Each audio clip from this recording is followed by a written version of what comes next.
एक साथ निकाय चुनाव, सारे चुनाव एक साथ कराने को वो करवा कहाँ पा रहे बताओ। सुनते हैं, खाली सुनते हैं। और चुनाव की जो कॉन्स्टिट्यूशन है, संविधान, उसमें सुप्रीम कोर्ट के, हाई कोर्ट के कई राज्यों के निर्णय आए हुए हैं कि चुनाव आपको टाइम पे कराने पड़ेंगे, पोस्टपोन नहीं कर सकते। हमने भी एक बार प्रयास किया था, जब स्ट्राइक हो गई थी कर्मचारियों की, हमें मना किया गया। मुझे याद नहीं कि मैं हाईकोर्ट गया नहीं गया, पर मुझे याद है कि उस वक्त में एक स्ट्राइक हुई थी, पर चुनाव हमें करवाने पड़े और हम चुनाव जीत के भी आए थे। कर्नाटक इलेक्शन कमीशन का ये बयान भी आया है कि वापस से बैलेट पर इलेक्शन जो है वो देश के लिए ज्यादा फायदेमंद है। कर्नाटक इलेक्शन कमीशन का वही मैं आपको कह रहा हूँ, पब्लिक भी कह रही है। और मैंने कहा ना, जो दुनिया की राष्ट्र जो है, भाई भारत सरकार तो भारत सरकार होती है, दुनिया भर के जो देश हैं वहाँ की स्टडी करवाने भारत सरकार। एक बार और मैं कहना चाहूँगा अंत में कि सुब्रमण्यम स्वामी जी गए थे सुप्रीम कोर्ट तक इसी को लेके, तो सुब्रमण्यम स्वामी जी गए थे सुप्रीम कोर्ट तक, लड़ते लड़ते लड़ते लड़ते, तो सुप्रीम कोर्ट ने कहा, उनका चाल ही तो टेम्परिंग होती है, ठीक चाल होगा क्या, तो मैं समझता हूँ ईवीएम में टेम्परिंग होती है, छेड़छाड़ होती है। जब वो गए सुप्रीम कोर्ट में, तो सुप्रीम कोर्ट ने नया निर्णय दे दिया, आप इस ईवीएम के साथ में वीवीपैट लगाओ, जो वोट मालूम है किसी को वोट दे आप देख सको, फिर वो वोट कट के चला जाएगा। मेरा मानना है सुप्रीम कोर्ट इसका मतलब कन्विंस हो गया होगा कि टेम्परिंग की संभावना मशीनों में है, ईवीएम में, तभी उसने कहा होगा कि आप वीवीपैट लगाओ। ना क्यों कहता हूँ, 15-20 हज़ार करोड़ रुपये खर्च हुए। वीवीपैट लगाने के बाद में शिकायतें बनी रही लोगों की, आप वोटों गिनो, पर्चियाँ गिनो, कई बातें होती रहती है। तो देश में जब आपका लोकतंत्र, जो दुनिया का सबसे मजबूत लोकतंत्र हमारा है, सबसे बड़ा लोकतंत्र हमारा है, तो हमारी सरकार की नैतिक जिम्मेदारी बनती है, नैतिक जिम्मेदारी कि ईवीएम में कितनी खराबी है, टेम्परिंग हो सकती है, नहीं हो सकती, वो एक तरफ बात हो जाती है। पब्लिक में अगर ये कंफ्यूजन है, तो डेमोक्रेसी में सबसे बड़ा काम है पब्लिक का विश्वास रहना चाहिए कायम। उसके लिए आप करवा लीजिए बैलेट पेपर रिपोर्ट, क्या दिक्कत है आपको? सर एक सवाल है, एक साथ निकाय चुनाव, सारे चुनाव एक साथ कराने को वो करवा कहाँ पा रहे बताओ।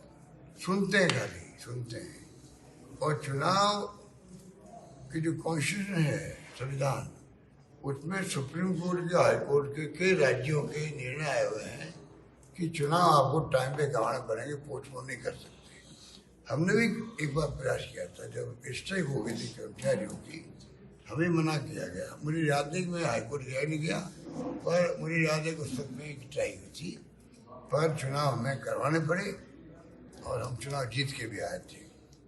कर्नाटक इलेक्शन कमीशन का ये बयान भी आया है कि वापस से बैलेट पर इलेक्शन जो है वो देश के लिए ज्यादा फायदेमंद है। कर्नाटक इलेक्शन कमीशन का वही मैं आपको कह रहा हूँ, पब्लिक भी कह रही है। और मैंने कहा ना, जो दुनिया की राष्ट्र जो है, भाई भारत सरकार तो भारत सरकार होती है, दुनिया भर के जो देश हैं वहाँ की स्टडी करवाने भारत सरकार। एक बार और मैं कहना चाहूँगा अंत में कि सुब्रमण्यम स्वामी जी गए थे सुप्रीम कोर्ट तक इसी को लेके, तो सुब्रमण्यम स्वामी जी गए थे सुप्रीम कोर्ट तक, लड़ते लड़ते लड़ते लड़ते, तो सुप्रीम कोर्ट ने कहा, उनका चाल ही तो टेम्परिंग होती है, ठीक चाल होगा क्या, तो मैं समझता हूँ ईवीएम में टेम्परिंग होती है, छेड़छाड़ होती है। जब वो गए सुप्रीम कोर्ट में, तो सुप्रीम कोर्ट ने नया निर्णय दे दिया, आप इस ईवीएम के साथ में वीवीपैट लगाओ,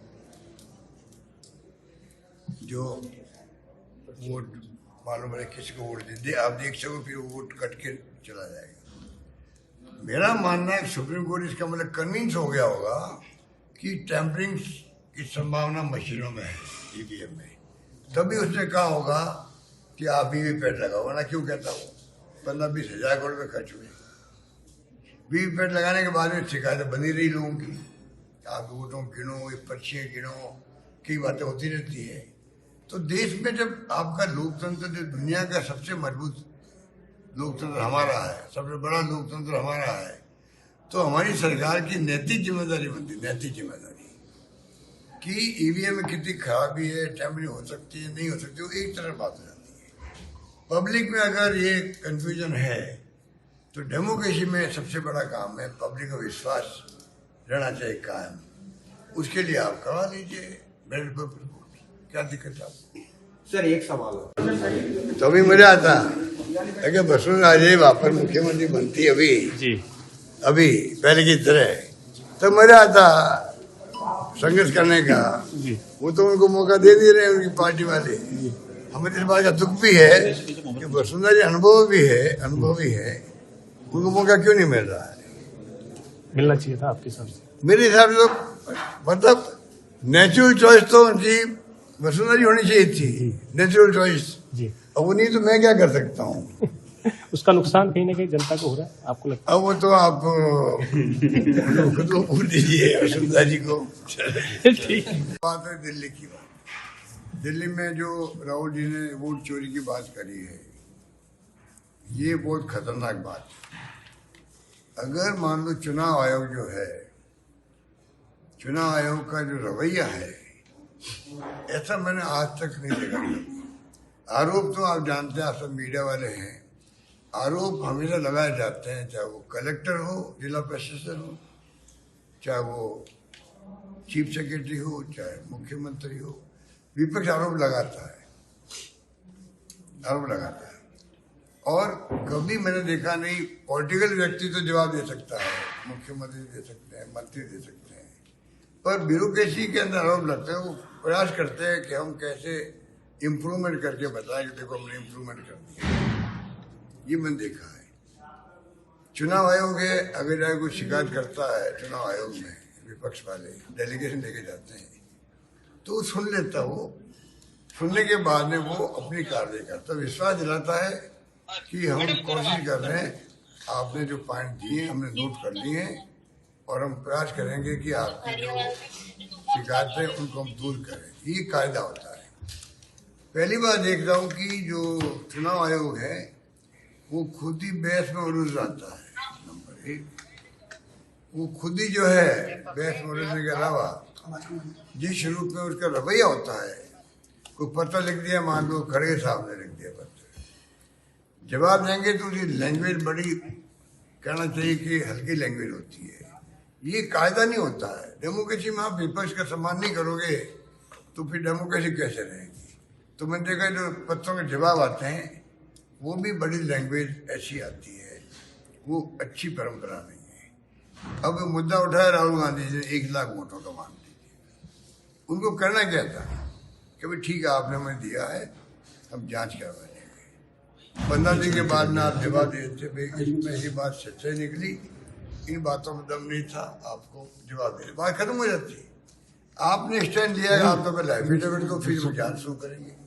अरे आप, वो तो नेता प्रतिपक्ष राहुल गांधी है, अगर एक मीडिया वाला भी, अगर मीडिया हाउस, बड़े मीडिया हाउस भी है, कोई पत्रकार खोजी पत्रकार है, वो भी अगर मान लो खोजी पत्रकार ऐसे लेके आता केस कि भाई देखो ये बहुत बड़ा इश्यू बन गया है, या घोटाला हो रहा है, या वोटर लिस्ट में गड़बड़ी सामने आई है, वो भी नेशनल न्यूज बनती है। इलेक्शन कमीशन शिव मोटो जांच शुरू कर देता, खाली न्यूज के आधार पे ही, ये कायदा होता है। यहाँ हम देखते हैं कि वो तो बहस कर रहे हैं कि आप एफिडेविट दे दीजिए और आप पता ही वो क्या क्या कहते रहते हैं। ऐसा कभी व्यवहार मैंने देखा नहीं। मुझे चिंता लगी हुई क्या मतलब रशिया और चाइना, वहाँ भी चुनाव आयोग वहाँ पे भी होने हुए हैं। चुनाव आयोग रशिया में भी है, चाइना में भी है। क्या हम रशिया चाइना की तरह चुनाव आयोग की तरफ जा रहे हैं क्या? जब चुनाव तो होते हैं पर चुनाव एक तरफा ही होते हैं वहाँ पर, तो क्या हम उनकी समझ आ रहे हैं? ये बात मैं बहुत गंभीरता से सोच में कह रहा हूँ। देश को चिंता इस बात की, अब बुद्धिजीवी मिलते हैं, कल मैं मिला हमारे राजीव गांधी स्टडी सर्कल के लोगों से, सब चिंतित हो रहे हैं कि भाई पता नहीं हम कहाँ जा रहे, किस दिशा में जा रहे हैं, डेमोक्रेसी बचेगी नहीं बचेगी। आपने हिंदू राष्ट्र करते करते एक तरफा ऐसा माहौल बना दिया है कि आज लोगों में भय का माहौल बन गया है। हिंदू, मुस्लिम, सिख, ईसाई जो हमारा जैन, फारसी की जो परंपरा रही है और अलग अलग भाषाएं देश के अंदर है, यही हमारी खूबसूरती है इस देश की। और इस एकता के लिए, देश की एकता के लिए इंदिरा गांधी जी ने जान दे दी अपनी, तो खालिस्तान नहीं बनने दिया। राजीव गांधी शहीद हो गए। क्या उस मुल्क के अंदर अब जो कुछ भी स्थिति बनी है, हर व्यक्ति फेस टाइम में बात करो। फेस अगर एक वोट का अधिकार उनके बाद नहीं हो, कौन तो करो हाथ लगावे, नमस्कार के जवाब हम नहीं देते हैं। सर, सावरिया सेठ में आज जन्मदिन का जलसा है या सचिन पायलट जी? नमस्कार, thank you very much. Vote चोरी वाला और आपके जो स्पीकर साहब का टूर कैसा रहा, आप ज्यादा कौन जानता है? आप जानते हो कैसा टूर रहा उनका, और अखबार में क्या छपा वो भी आप जानते हो। उसके बारे में मैं कमेंट नहीं करना चाहता है, पर जो लोग गुस्से में थे कि भाई मतलब हो क्या रहा, कोई आ ही नहीं रहा। राजस्थान में भी वोट चोरी का कोई मानते हैं आप? राजस्थान में भी वोट चोरी को लेकर कुछ हुआ ऐसा मामला? कौन वोट चोरी जो राहुल गांधी जी लगा रहे हैं दिल्ली में, तो राजस्थान में आप मुख्यमंत्री रहे हैं पूर्व सरकार में, आप भी मानते हैं कि सत्ता परिवर्तन हुई तो इसमें कहीं ना कहीं वोट चोरी का कोई रहा है मामला? देखिए, ये ईवीएम मशीन जब तक रहेगी देश में, तब तक ये आशंका बनी रहेगी, आशंका बनी रहेगी। और आम जनता सोचती है कुछ गड़बड़ हो रहा दिखता है। अब कभी कांग्रेस जीत जाती है तो कभी आप तो जीत गए, अब ईवीएम ने अपने काम पे ठीक कर दिया। तो ये तमाम तरह की आशंका चलती रहती है। कुछ लोग कहते हैं ये भी एक कॉन्स्पिरेसी का हिस्सा है, कहीं जीता दो कहीं हरा दो। नहीं, कांग्रेस ऐसा मानती है कि राजस्थान में वोट चोरी आप संभव? वो उसमें आ जाती बात कि ईवीएम को लेके इश्यू है, और दुनिया की बड़े बड़े देश, अमेरिका, इंग्लैंड, जर्मनी इत्यादि में 5-10 नाम होंगे ज़्यादा कंट्री के, जो विकसित राष्ट्र कहलाते हैं, वहाँ तमाम जगह पर पेपर बैलेट से वोट होने लग गए। पहले वहाँ भी मशीनें थी, जो वहाँ होने लग गए, जो विकसित राष्ट्र है, तो हमें क्या दिक्कत हो रही है? हमें क्या दिक्कत हो रही है? सर, वोट कोई जमाना था एक दिन में वोट हो जाते थे कंट्री में, कोई जमाना था।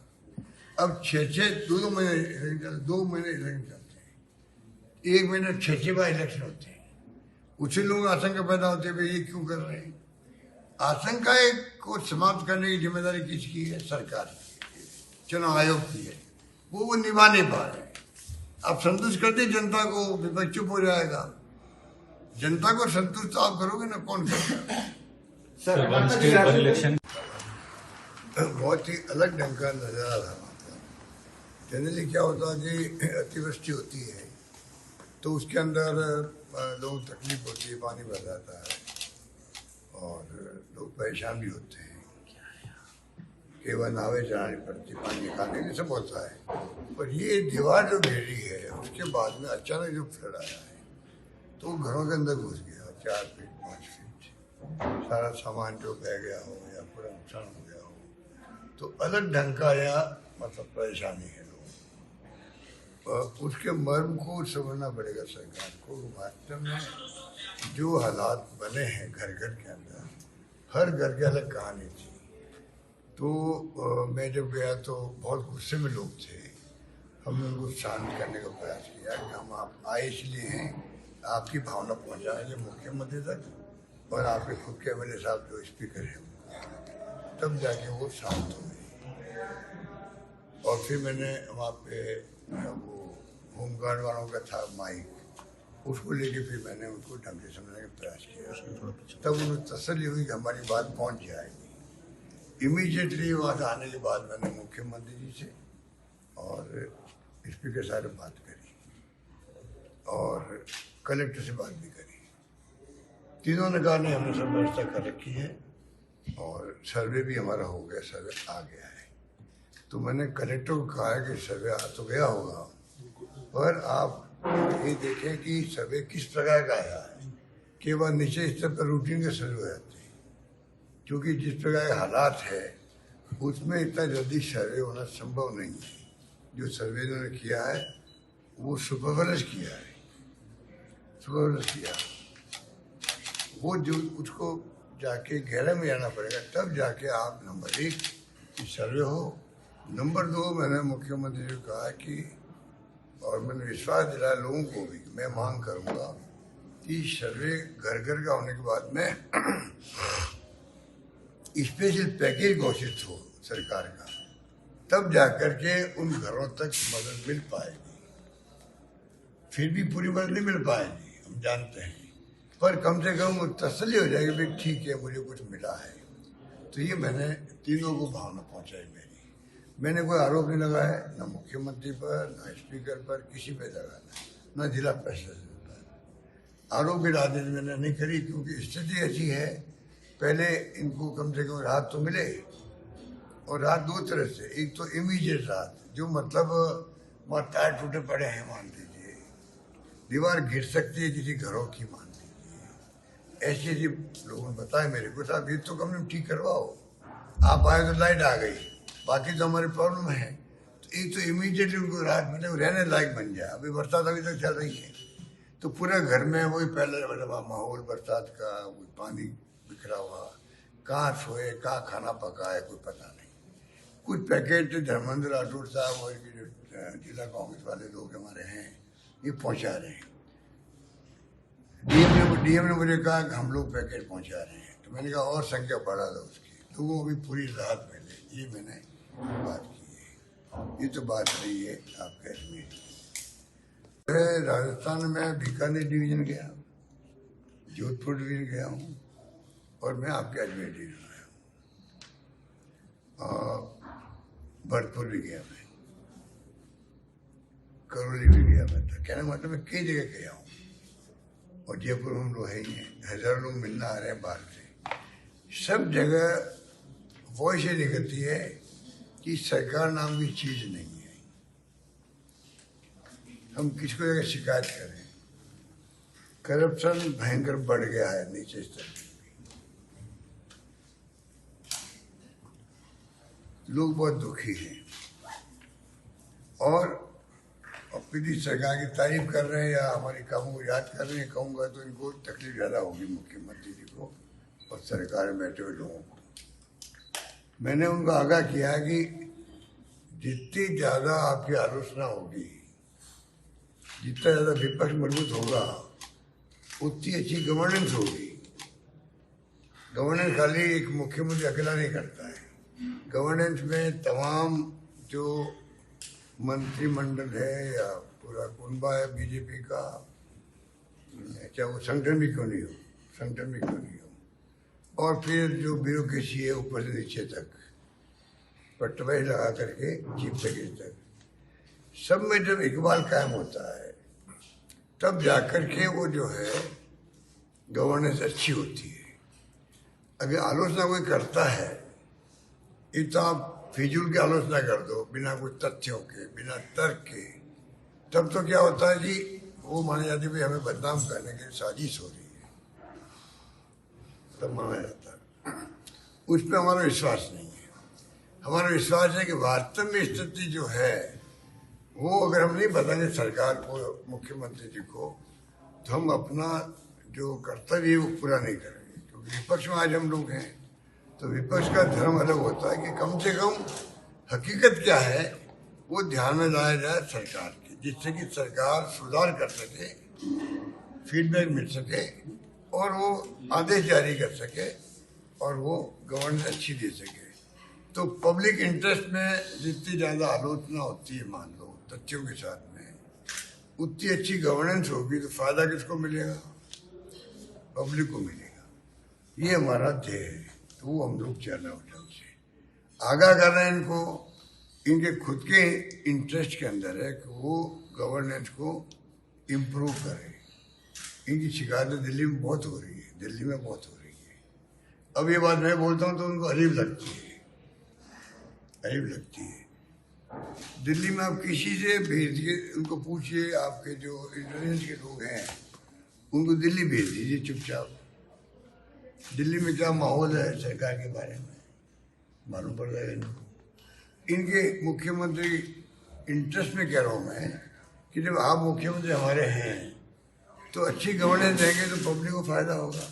हमारा इंटरेस्ट ना मुख्यमंत्री जी में है, ना बीजेपी में हमारा इंटरेस्ट है, ना सरकार में है। हमारा इंटरेस्ट पब्लिक के अंदर है, पब्लिक को राहत मिले।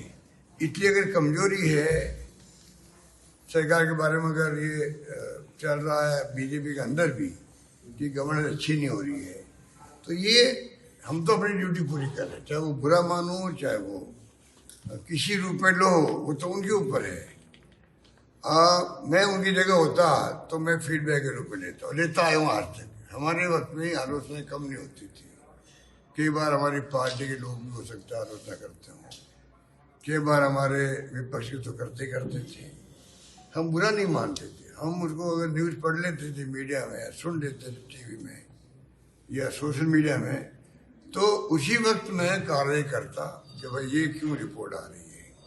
ये डेमोक्रेसी में विपक्ष की भूमिका होती है, और डेमोक्रेसी में विपक्ष नहीं तो पक्ष क्या है, विपक्ष नहीं है तो पक्ष क्या होता है। विपक्ष है डेमोक्रेसी में, तब जाके सत्ता पक्ष होता है और वो कुछ करके दिखाने का प्रयास करता है। ये स्थिति है, तो स्थिति ये तो है राजस्थान के बारे में। यह मीटिंग जोधपुर का एक अलग इतिहास है। मैं चाहूँगा प्यार मोहब्बत भाईचारे का संदेश मोहन भागवत जी दे वहाँ से, और ये जो काशी मथुरा की बातें कर रहे हैं, ये बातें उचित नहीं हैं, ये और आग भड़का देंगे देश के अंदर। जैसे राम जन्मभूमि को लेके हुआ था, कितने दंगे हुए थे, कितने मारे गए थे लोग बाग, तो क्यों नई बातें छेड़ते हो। मोहन भागवत जी कभी तो बहुत अच्छी बात कह देते हैं, हिंदुस्तान में आने वाले सब भारतीय हैं और सब लोग कन्वर्टेड है, सब हम एक हैं। अच्छी बातें बोलते बोलते फिर फाउल खेल जाते हैं। बताइए आप, क्या काशी मथुरा में हम नहीं, हमारे स्वयंसेवक जा सकते हैं, तो बिना स्वयंसेवक के फिर आरएसएस क्या है। मैं मोहन भागवत जी पूछना चाहता हूँ, आपने कह दिया भाई आरएसएस भागने लगी, हमारे स्वयंसेवकों को छूट है, तो भाई स्वयंसेवक की छूट है, स्वयंसेवकों से ही आरएसएस है ना, मतलब तो ये बातें क्यों कर रहे हो। तो ये एक नया सगुफा छोड़ दिया है, पूरा देश चिंतित है, अभी बोल नहीं रहा है, इंतजार कर रहा है ये किस दिशा में जाना चाहते हैं। एक वसुंधरा राजे को लेकर एक सवाल को, वसुंधरा राजे जी हैं, उन्होंने मोहन भागवत से मुलाकात की, फिर सीएम ने की, किस तरह से देखते हैं दोनों की भूमिका। इसको मैं क्यों कमेंट करूं, मुझे बताओ जी। मैं तो उनके बारे में वो आप वसुंधरा राजे को अच्छे तरीके से जानते हैं, किससे क्या संबंध है वसुंधरा जी के, वो आप मुझसे क्यों पूछ रहे हो। पुराना कार्यकाल आपने देखा है उनका, इस कार्यकाल और पुराने कार्यकाल में कोई अंतर है। बहुत हो गया भैया।